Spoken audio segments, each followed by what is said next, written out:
Assalamualaikum warahmatullahi wabarakatuh. Ya, ketemu lagi anak-anak dengan kami, saya Pak Aji dan juga Bu Puput. Oke, pada kesempatan kali ini kami akan membahas tentang teks diskusi. Jadi teks diskusi ini ada di semester 2 untuk pelajaran kelas 9 ya. Jadi silakan kalian simak baik-baik video ini. Kalau perlu kalian catat di buku tulis kalian ya. Oke, kita mulai. Yang pertama, pengertian. Di pengertian teks diskusi adalah sebuah teks yang memberikan dua pendapat berbeda mengenai suatu hal. Yang satu itu pro itu pendapat yang mendukung, dan yang satunya itu pendapat kontra atau pendapat yang menolak, yang menyebabkan kedua belah pihak menjadi saling membicarakan masalah yang sedang dipersoalkan.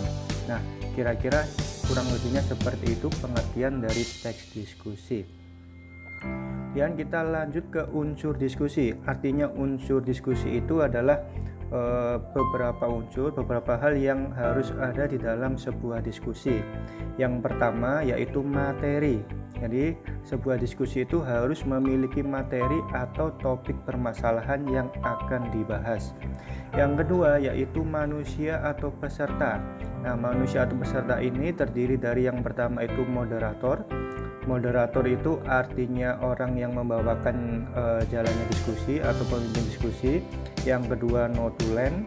Kalau notulen ini artinya seperti sekretaris, jadi yang mencatat dari awal sampai akhir jalannya sebuah diskusi. Dan yang ketiga yaitu peserta. Peserta itu artinya penontonnya ya, yang pendengarnya. Dan yang terakhir itu pemakalah atau penyaji. Nah, pemakalah atau penyaji ini biasanya disebut juga sebagai narasumber. Kemudian yang ketiga, unsur yang ketiga di dalam diskusi itu harus ada perlengkapan. Perlengkapan ini media-media yang digunakan untuk membantu jalannya sebuah diskusi. Oke, setelah unsur diskusi kita lanjut pembahasan selanjutnya yaitu tujuan. Jadi sebuah diskusi itu memiliki tujuan. Tujuan diskusi itu adalah untuk mencari kesepahaman atau kesepakatan dari suatu gagasan atau pendapat.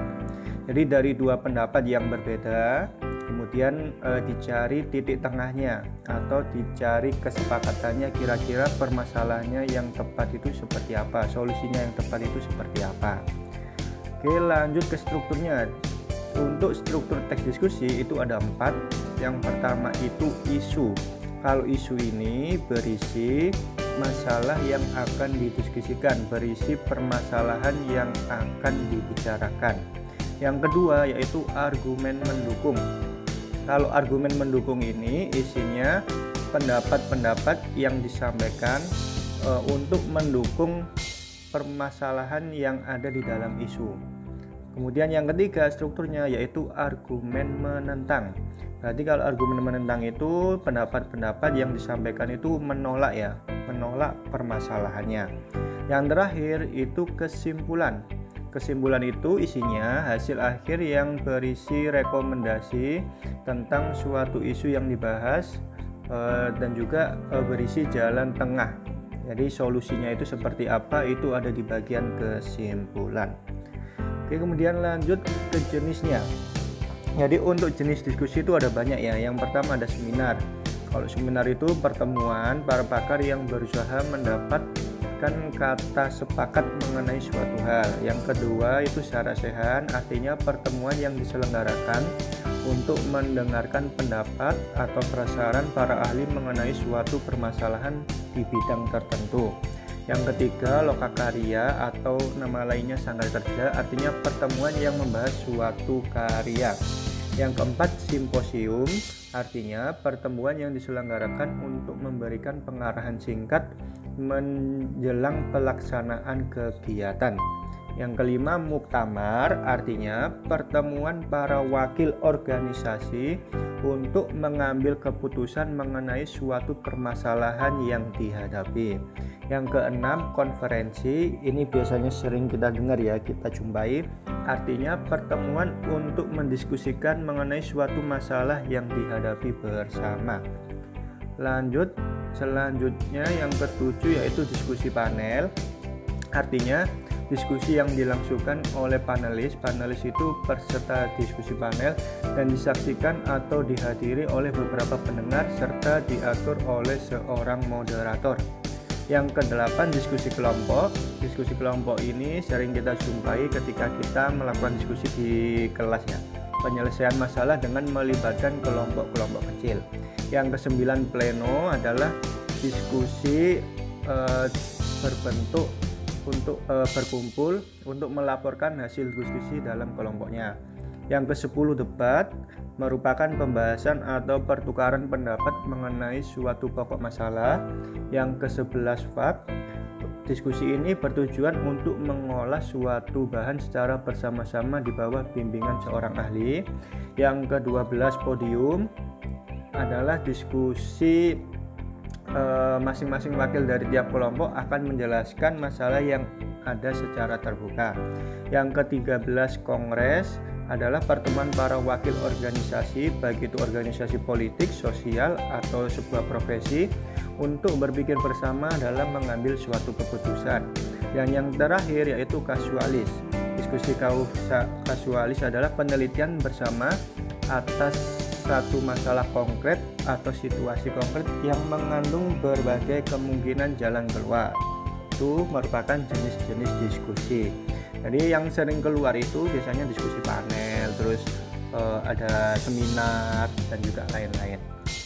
Oke, kita lanjut ke unsur kebahasaannya atau kaidah kebahasaannya. Yang pertama, menggunakan kalimat yang menunjukkan waktu sekarang atau biasanya disebut dengan aktual. Artinya kenapa kok menggunakan kalimat yang menunjukkan waktu sekarang? Karena permasalahan yang dibahas biasanya di dalam diskusi itu menunjukkan permasalahan yang baru saja terjadi. Yang kedua, kata yang mewakili pikiran dan perasaan membawa emosi dari pandangan penulis. Yang ketiga, kata emotif adalah kata yang melibatkan pikiran pembaca seakan pembaca melihat persoalan seperti yang kita pikirkan. Yang keempat, bahasa evaluatif adalah bahasa untuk mengkaji argumen dari bukti pendukung. Dan yang terakhir itu menggunakan konjungsi. Konjungsi itu digunakan atau kata hubung digunakan untuk menggabungkan dua gagasan dalam satu kalimat. Jadi kebahasaannya ada 5 itu ya. Nah, oke, penjelasan tentang teks diskusi dari awal sampai akhir tadi sudah selesai. Kira-kira kalau kalian ada pertanyaan bisa kalian tanyakan di kolom komentar ya. Jangan lupa tetap patuhi protokol kesehatan, tetap pola hidup sehat, dan juga tetap semangat. Oke, kami akhiri dulu pembahasan kali ini. Semoga kalian bisa memahami pembahasan yang kami sampaikan. Kurang lebihnya mohon maaf. Wassalamualaikum warahmatullahi wabarakatuh.